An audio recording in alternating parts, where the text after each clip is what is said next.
Good morning friends आज हम करेंगे एडवांस मैथ का लेक्चर नंबर 139 और ये हमारा अलजेब्रा का पार्ट 35 होने वाला है। अलजेब्रा में भी हम HCF LCM पढ़ रहे हैं, जो कि आपने देखा होगा कि प्रीवियस पार्ट्स में हमने कितने अच्छे तरीके से HCF LCM कवर किया।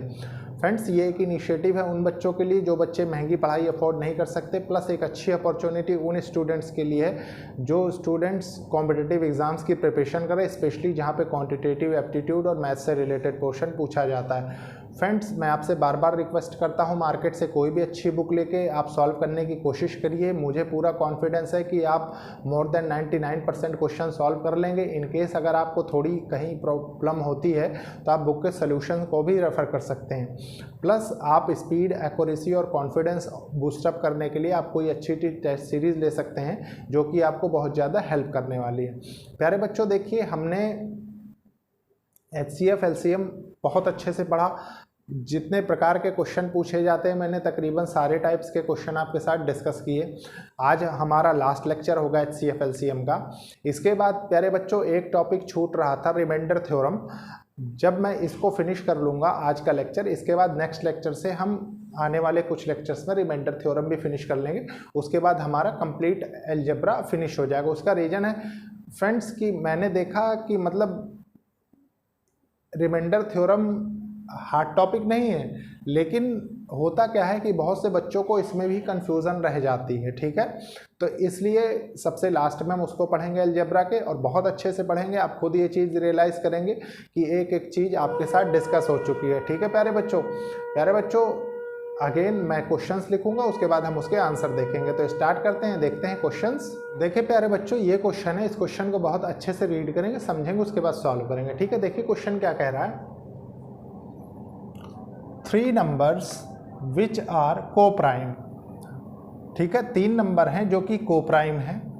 to each other are such that, कुछ इस तरीके से, the product of first two is 551, पहले दो का प्रोडक्ट 551 है, और and that of last two is 1073, और लास्ट वाले दो नंबर्स का प्रोडक्ट 1073 है, 1073 है। ठीक है, the sum of the 3 numbers is, 3 number का सम वो पूछ रहा है क्या होगा। देखिए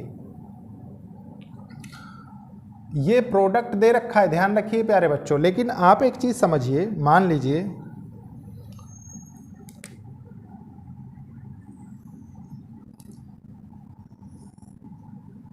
कुछ ऐसे कि मान लीजिए ये 551 है। ठीक है, 551 है, और ये एक नंबर है 1073।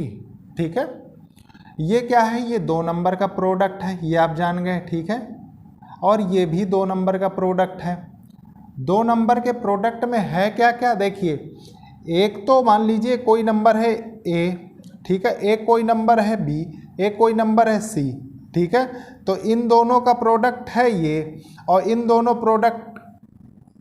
का प्रोडक्ट है ये। ठीक है, देखिए इसमें समझने वाली चीज़ क्या थी, इसमें समझने वाली चीज़ ये थी कि अगर ये तीनों नंबर्स कोप्राइम हैं, ठीक है, ये तीनों नंबर्स कोप्राइम हैं, इसका मतलब ये क्या निकल के आता है कि इनका HCF क्या होगा, HCF तो इनका 1 होगा। ठीक है, सबसे पहली कंडीशन।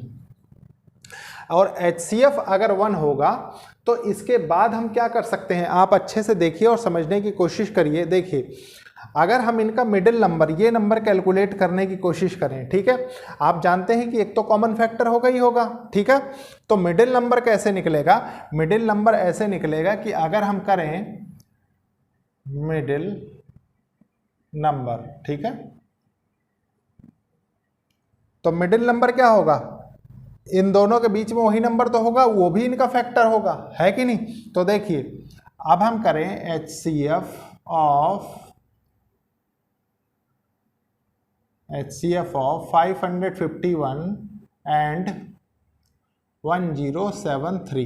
ठीक है, उसका फैक्टर निकालना है। अब उसका फैक्टर अगर आप निकालेंगे, HCF निकालेंगे, तो HCF निकालने का तरीका क्या है, देखिए कोई भी तरीके से आप निकाल सकते हैं। आप इस तरीके से भी निकाल सकते हैं, देखिए 1073 551, या एलसीएम वाले तरीके से निकाल सकते हैं। मैंने सारे तरीके इसीलिए बता दिए हैं आपको। देखिए 1 जा गया तो ये कितना हो गया 551, ठीक है। ये हो गया 2, ये हो गया 2, ये हो गया 5, ठीक है। फिर देखिए इधर 551 आ गया, ठीक है। फिर 1 जा जाएगा, फिर आ जाएगा 522, ये क्या हो गया 9 हो गया, ये कितना हो जाएगा 2, और फिर देखिए ये इधर 555, मतलब लास्ट वाले से इस वाले से ये पूरा चला जाता है, ठीक है। आप करके देखिए वही आएगा, ठीक है। तो यहाँ से HCF क्या आया, यहाँ से HCF आपके पास 29 आया, ठीक है। अब 29 आया, 29 जो HCF आ रहा है, तो इसमें से आप क्या निकाल सकते हैं। आप गौर करिए कि अगर ये मल्टीपल हैं और एक HCF इनका 1 है, मतलब कॉमन फैक्टर एक जो है वो 1 हो रहा है, ठीक है। तो अगर हम इसको डिवाइड कर दें इस नंबर को 29 से, तो हमारा क्या आ जाएगा, हमारा वो नंबर ही तो आ जाएगा, है कि नहीं। तो देखिए क्या होगा, और हम इसको मिडिल नंबर भी बोले, क्योंकि देखिए अगर ये डिवाइड होगा, ये डिवाइड होगा, तो मिडिल नंबर भी तो डिवाइड होगा, है कि नहीं। तो देखिए 551 डिवाइडेड बाय 29, ठीक है। और जो मान लीजिए मिडिल में जो नंबर बन रहा होगा वो भी डिवाइडेड बाय 29, ठीक है। मतलब एक फैक्टर उसका 29 होगा ही होगा, ठीक है। और ये क्या है 1073 डिवाइडेड बाय 29, ठीक है। आप कर लीजिए, आप देखिए 29 1 जा 29 हो गया, ठीक है। इसको करेंगे, देखिए 29 1 जा 29 1, ठीक है। 551 29 1 जा 29, ठीक है। और ये 2 ये 1, ठीक है। 9 जा ये 19 आ जाएगा, ठीक है। देखिए इसमें आप डायरेक्टली इंक्लूड कर सकते हैं। एक फैक्टर क्या होगा, इस नंबर का एक फैक्टर तो 29 होगा, तभी तो ये कट रहा होगा, ठीक है। तो 29 हो गया, और एक नंबर क्या होगा, देखिए इसको 1073, ठीक है, डिवाइडेड बाय 29, तो 29 3 जा, ठीक है। 3 9 27, 2 3 2 6 2 8, ठीक है। अब देखिए ये 0 हो गया, ये 2 हो गया, ये 3 हो गया, ठीक है। ये कितने टाइम्स जाएगा 7 37 आ जाएगा, ठीक है। 37 आ गया, तो ये तीनों नंबर आ गए, ठीक है। अब यही चीज वो आपसे पूछ रहा है, क्या देखिए the sum of the 3 numbers is, तो इन तीनों नंबर्स का सम क्या होगा, इन तीनों नंबर्स का सम होगा 19 + 29 + 37, ठीक है। तो देखिए 9 दून 18, 9 त्रिक 27, 27 में से 2 माइनस कर लीजिए तो 25, 25 का 5 आ गया, फिर कैरी 2 आ गया, 2 2 4 4 8 85, 85 इस क्वेश्चन का आंसर होगा, ठीक है।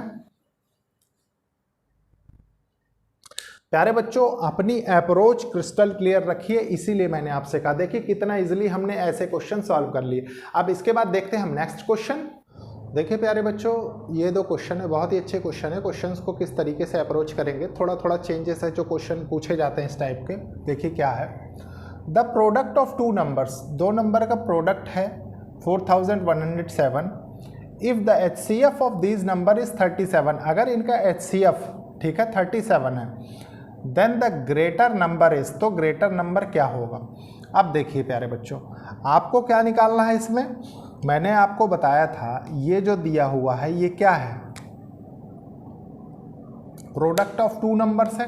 तो मान लीजिए एक नंबर A है, एक नंबर B है, इनका प्रोडक्ट कितना है, इनका प्रोडक्ट है 4107, ठीक है। अच्छा, इस नंबर की खासियत क्या जानते हो, इस नंबर की क्या खासियत जानते हैं, इस नंबर की खासियत ये जानते हैं आप कि देखिए इनका एक फैक्टर दे रखा है, क्या, if the HCF of this number is 37 दे रखा है, ठीक है। तो अगर मैं 37 के साथ इसको मल्टीप्लाई करूँ, देखिए तो ये कंप्लीट नंबर बन जाएगा, ठीक है। मान लीजिए ये रेशो दिए हुए हैं किसी नंबर के, उनका मल्टीपल दे रखा है हमको, ठीक है। इसको ऐसे रीड करिए आप। उसके बाद कह रहा है आपको 37 × B हो गया ये, ठीक है। फिर ये 2 नंबर हो गए ना, एक नंबर ये हो गया, एक नंबर ये हो गया, ठीक है। 4107। अब देखिए, अब AB हम बहुत इजीली निकाल लेंगे, कैसे, देखिए 4107 डिवाइडेड बाय 37 × 37, ठीक है। तो 37 देखिए 4107 को 37 से सबसे पहले कैंसिल करेंगे तो 37 1 जा 37, 40 37 1 जा 37, ठीक है। फिर ये 37 111 आ गया, फिर देखिए अगेन इसको 37 से कर दीजिए, 7 3 21 3, तो मतलब ए बी कितना आ गया 3 आ गया। यहाँ तक कोई दिक्कत नहीं है, ठीक है। अब देखिए, अब आपको अगर पेयर्स बनाने हैं, ठीक है भाई, पेयर्स ही तो बनाएंगे तभी तो आप ग्रेटर नंबर बताएंगे। तो पेयर जो बनेंगे वो किस किस के बनेंगे, आप खुद सोच के बताइए, थोड़ी देर गौर करिए कि 3 यहाँ कब आ सकता है। ये जो 3 आएगा इन दोनों रेशो वाले नंबर से, तभी तो 3 आ सकता है। जब 1 × 3 हो ये, तभी 3 आएगा, ठीक है। और अगर ये तब 3 आएगा, तो मैंने आपको इस टाइप का क्वेश्चन करवाया है, अगर 1 × 3 3 होगा तो जाहिर सी बात है कि दोनों नंबर जो आ रहे होंगे वो दोनों नंबर इसी रेशो में बट रहे होंगे ए बी वाले। तो अगर इसको आप लें तो 37 × 1 एक नंबर तो ये हो जाएगा, एक नंबर हो जाएगा 37 × 3, ठीक है, इंटू कर लीजिए। तो ये कितना आएगा देखिए 37 और 3 सत्ते 21, 2 3 त्रिक 9 2 11, ये हो गया, ये आ गया पेयर आपका दोनों नंबर्स का। अब देखिए इसमें आपसे वो पूछ क्या रहा है, then the greater number is, तो ग्रेटर नंबर क्या होगा, ग्रेटर नंबर 111 होगा ना, 111, और यही इस क्वेश्चन का आंसर हो जाएगा, ठीक है। देखिए बहुत इजी क्वेश्चन था, बस सिर्फ समझने वाली चीज क्या थी, समझने वाली चीज ये थी कि हमको ये क्या दिया हुआ है, ठीक है। मैंने इसीलिए आपको इस टाइप के क्वेश्चंस करवा दिए हैं। देखिए ए बी रेशो है नंबर्स का जो कि हमने यूज़ किया है प्रोडक्ट लाने के लिए, ठीक है। फिर इसको हमने कंप्लीटली नंबर बनाया, जब इसके HCF से इसको मल्टीप्लाई कर दिया तो ये एक नंबर बन गया, ठीक है, क्योंकि HCF तो कॉमन फैक्टर है, वो इसमें भी होगा इसमें भी होगा, ठीक है। तो वही चीज़ हमने की। उसके बाद देखिए सिस्टमेटिकली हमने आंसर पा लिया। अब देखिए नेक्स्ट क्वेश्चन क्या कह रहा है, 4 bells ring at the interval of 5 6 8 9 seconds, ठीक है। 4 रिंग बेल है जो कि बजती है, घंटियां, ठीक है, वो बजती है कितने अंतराल में, देखिए 5 6 8 9 सेकेंड्स में, ठीक है। All the bells ring simultaneously at some time, किसी एक समय पे वो कह रहा है वो साथ में बजती हैं, ठीक है। They will again ring simultaneously after, ये होगा they will again ring simultaneously after, तो अगली बार वो कितने देर बाद बजेंगी, ठीक है, ये आपका क्वेश्चन है। तो देखिए क्वेश्चन को कैसे आप चेंज करेंगे, सबसे पहले अपने सॉल्व करने की, आप जानते हैं कि इनका हमें कॉमन चीज़ निकालना है जिसका हमको आगे काम है, ठीक है, मतलब उतने ही टाइम पे, क्योंकि इन्हीं का मल्टीपल होगा जो नंबर वही टाइम हमको बताएगा आगे का, ठीक है, जिस टाइम पे वो कॉमनली बज रहे होंगे। तो सबको जोड़ के कैसे हम एलसीएम के थ्रू निकालते हैं, 5 6 8 9, ठीक है। तो देखिए 2 से किया 3 4 9 और ये 5, ठीक है। फिर देखिए 3 से किया हमने 5 1, ये कितना हो गया 4 3, ठीक है। अब देखिए अब यहाँ पे इंडिविजुअली कोई नहीं कटेगा, मैंने आपको बार बार बताया पूरा एलसीएम करने की कोई ज़रूरत नहीं है अगर आपकी थोड़ी भी सेंस अच्छे से काम कर रही है। तो देखिए 2 3 जा 6 6 5 जा 30 34 जा 120 123 जा कितना होता है 360, ठीक है। तो एलसीएम कितना आ गया 360। एक चीज़ और गौर करिए, ये 360 आएगा किस में, ये 360 आएगा सेकेंड्स में, ठीक है, सेकेंड्स में। तो सेकेंड्स आपने लिखा। इसके बाद देखिए क्या होगा, इसके बाद इसको अगर डिवाइडेड बाय 6 कर दें तो मिनट्स में चेंज हो जाएगा, ठीक है। तो मिनट्स में चेंज होगा तो क्या होगा, देखिए ये कितना आ जाएगा 6 मिनट, ठीक है। मतलब कि एक बार बजने के बाद अगली बार वो 6 मिनट बाद बजेंगी, ठीक है। तो प्यारे बच्चों ये थे 2 क्वेश्चन। इसके बाद देखते हैं कुछ और क्वेश्चंस। देखिए प्यारे बच्चों ये 2 क्वेश्चन है, बहुत ही अच्छे क्वेश्चन है। तो सबसे पहले हम क्वेश्चन को रीड करेंगे, समझेंगे, फिर सॉल्व करेंगे। देखिए क्वेश्चन क्या कह रहा है, अ बेल रिंग्स, एक बेल है वो रिंग करती है at an interval of 30 minute 1 hour 1.5 hour 1 hour 45 minutes respectively, ठीक है, इस क्रम में, ठीक है। All the bells ring simultaneously at 12 noon, सब एक साथ बजती हैं, ठीक है, मतलब 12 बजे। They will again ring simultaneously eight, तो वो कितनी देर बजेंगी साइमल्टेनियसली अगली बार, ठीक है। तो ये क्वेश्चन है। देखिए हम क्या करेंगे, सबसे पहले देखिए क्वेश्चन को अपने फॉर्म सॉल्व करने की लैंग्वेज में कन्वर्ट करेंगे, ठीक है। तो देखिए आपने 30 मिनट को फ्रैक्शन में चेंज किया, तो इसको आप लिख सकते हैं ना 1/2 आवर, ठीक है। अगेन देखिए 1 आवर तो सिंपली आप कर सकते हैं, 1.5 आवर को चेंज कर सकते हैं, देखिए 3/2 आवर में, ठीक है। और 1 आवर 45 मिनट को आप चेंज कर सकते हैं, देखिए 1 + 3/4, ठीक है। तो ये कितना हो जाएगा, ये हो जाएगा 7/4 आवर, ठीक है। तो अब देखिए ये आपके सॉल्व करने के फॉर्मेट में आ गया क्वेश्चन। तो आप जानते हैं कि आपको कॉमन लेना है, इसका मतलब एलसीएम आपको कैलकुलेट करना है, ठीक है, क्योंकि मिनिमम आपको एक बार के बाद अगली बार जस्ट, ठीक है, मतलब उसके बीच कोई टाइम लैग नहीं होना चाहिए। तो आप एलसीएम लेंगे तभी आएगा। तो एलसीएम लेने का तरीका क्या है, देखिए LCM of numerator HCF of denominator, ठीक है। अब देखिए इसी में हम ये रख देते हैं, देखिए हाफ 1 आवर है तो 1/1 कर देते हैं, इसको कोई दिक्कत नहीं है, 3/2 है, और ये क्या है 7/4 है। अब देखिए एलसीएम अगर न्यूमरेटर का लेंगे तो क्या हो जाएगा हमारा, देखिए 21 आ जाएगा, ठीक है। और HCF अगर डिनोमिनेटर का लेंगे तो HCF कितना आएगा, आप खुद देख के बताइए इसको अच्छे से।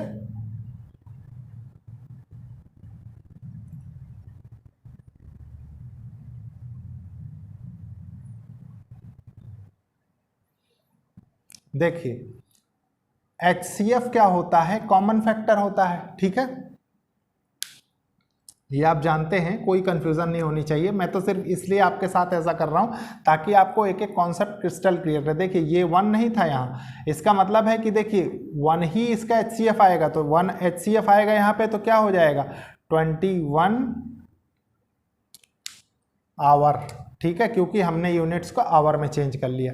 अब प्यारे बच्चों लेकिन अगली बार आपसे कह रहा है ना, तो आप एक चीज बताइए, 12 नून आपको दे रखा है, अगर अगला 12 नून आप जाते हैं, ठीक है, अगले दिन का, तो ये कितने आवर्स बार आता है 24 आवर्स। लेकिन आपको यहाँ 24 आवर्स की ज़रूरत नहीं है, आपको इस 21 आवर्स की ज़रूरत है, ठीक है। तो 21 आवर्स अगर आप लगा दें तो देखिए इसमें कितना 3 आवर्स का फ़र्क है, ठीक है। तो अगर इसमें 3 आवर्स आप रिड्यूस कर दें, ठीक है, तो कितना हो जाएगा, ये 9 AM। तो अगली बार सारी घंटी कितने बजे बज रही होगी, 9 बजे मॉर्निंग में, ठीक है, ये चीज़। अब देखिए नेक्स्ट क्वेश्चन क्या कह रहा है। देखिए आपने बेल का ये दूसरा क्वेश्चन देखा, बस इतना देखिए कि चेंजेस कैसे कैसे होते चले जा रहे हैं, ठीक है। देखिए next, 6 bells start to ring at the same time, एक समय पे 6 घंटियां बजती हैं, ठीक है।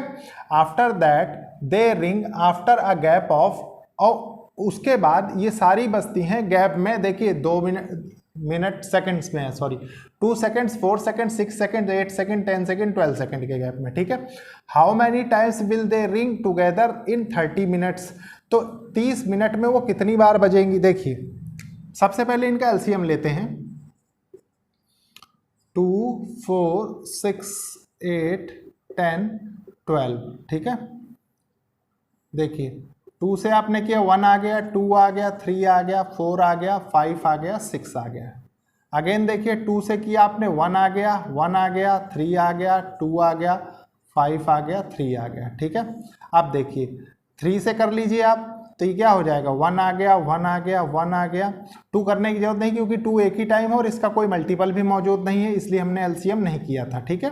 यहाँ तक करिए, उसके बाद देखिए आप क्या करेंगे, अगेन सेम चीज देखिए, 2 2 जा 4, 4 3 जा 12, 12 2 जा 24, और 24 5 जा कितना होता है 120। तो एलसीएम जो आ गया वो 120 सेकेंड्स आ गया, ठीक है। अब देखिए 120 सेकेंड्स आने का मतलब क्या है, लेकिन वो आपसे पूछ क्या रहा है कि 30 मिनट्स के how many times will they ring together in 30 minute, 30 minutes में वो साथ में मिलके कैसे मतलब कितनी बार बजती है वो आपसे पूछ रहा है, ठीक है। तो कोई दिक्कत नहीं, ये 30 मिनट है, इसको सबसे पहले हम सेकंड में चेंज करेंगे तो क्या होगा 30 × 60 करना पड़ेगा हमको, ठीक है। तो 30 इंटू 60 और ये 120 से डिवाइड कर देंगे, ठीक है। तो ये देखिए ये 2 हो जाएगा, ये कितना, ये 15 हो जाएगा, ठीक है। तो मतलब आपके पास क्या आया, ये 15 जो आ रहा है ये क्या दर्शा रहा है, ये दर्शा रहा है ना how many times will they ring together in 30 minutes. तो 15 times they ring in 30 minutes, 15 times they ring in 30 minutes, ठीक है। ये हो गया। तो प्यारे बच्चों ये दो क्वेश्चंस थे, आपने देखे कि आपकी कॉन्सेप्चुअल क्लैरिटी के लिए क्वेश्चंस लिए जा रहे हैं, बहुत ही अच्छे क्वेश्चन है। इसके बाद देखते हैं हम नेक्स्ट क्वेश्चंस। देखिए प्यारे बच्चों ये दो क्वेश्चन है, क्वेश्चन बहुत ही अच्छे हैं। तो सबसे पहले क्वेश्चन को रीड करेंगे, समझेंगे, सॉल्व करेंगे, ठीक है। देखिए क्वेश्चन क्या कह रहा है। सबसे पहले the largest number which divides 989 and 1327 leaves remainder 5 and 7 respectively, ठीक है। बड़ा नंबर हमको बताना है जो इन दोनों नंबर को डिवाइड करे और डिवाइड करने के बाद रिमाइंडर जिसमें बच रहा है 5 7, ठीक है, रिस्पेक्टिवली। तो प्यारे बच्चों एक चीज़ बताइए, लार्जेस्ट नंबर चाहिए और रिमाइंडर ये चाहिए। तो अगर हम एक तरीका अपनाएं, ठीक है, गौर करने की कोशिश करिए। क्या, मान लीजिए ये एक नंबर है 989 और 1327, ठीक है। इसमें रिमाइंडर बच रहा है देखिए 5 और इसमें बच रहा है 7। तो अगर हम इनको इनमें से सब्सट्रैक्ट कर दें तो हम एग्जैक्ट मल्टीपल ढूंढ सकते हैं, ठीक है। देखिए क्या होगा, ये हो जाएगा 4, ये हो जाएगा 8, ये हो जाएगा 9, ठीक है। एक नंबर ये आ गया और ये हो गया 0, ये हो गया 2, ये हो गया 3, ये हो गया 1, ठीक है। अब देखिए ये दो नंबर आ गए। अब अगर हम इसका HCF ढूंढ लें तो HCF क्या होगा, लार्जेस्ट नंबर होगा ना, याद करिए, फैक्टर हो जाएगा, लार्जेस्ट नंबर हो जाएगा, ठीक है। तो HCF इसका ढूंढने के लिए हम इसका HCF किस तरीके से ढूंढ सकते हैं, आप गौर करिए। अगर हम इसको देखिए दो ही तरीके, या तो आप LCM वाले तरीके से चलिए या डिवाइड वाले। तो मान लीजिए मैं डिवाइड वाला तरीका आपके पास, क्योंकि वो तरीका मैंने बहुत कम डिस्कस किया है, ठीक है। तो देखिए 984 1 जा 984, ठीक है। यहाँ क्या होगा, देखिए 6 आ गया, ये 3 आ गया, यहाँ 3 आ गया, ठीक है। अब देखिए ये क्या है 984, ठीक है। ये कितने टाइम्स जाएगा, ये 2 टाइम्स जाएगा, 2 छंग 12, 2 3 6 7, 2 3 6, ठीक है। अब देखिए ये 2 हो गया, ये 1 हो गया और ये कितना, ये 3 हो गया। अगेन देखिए ये कितना हो गया, ये 3 3 6 हो गया, 1 जा 3 1 2 हो जाएगा, ठीक है। फिर देखिए 4 हो गया, ये 2 हो गया, ठीक है। अब देखिए 24 आ गया, अब ये 312 है, तो ये कितने टाइम्स जाएगा, देखिए 24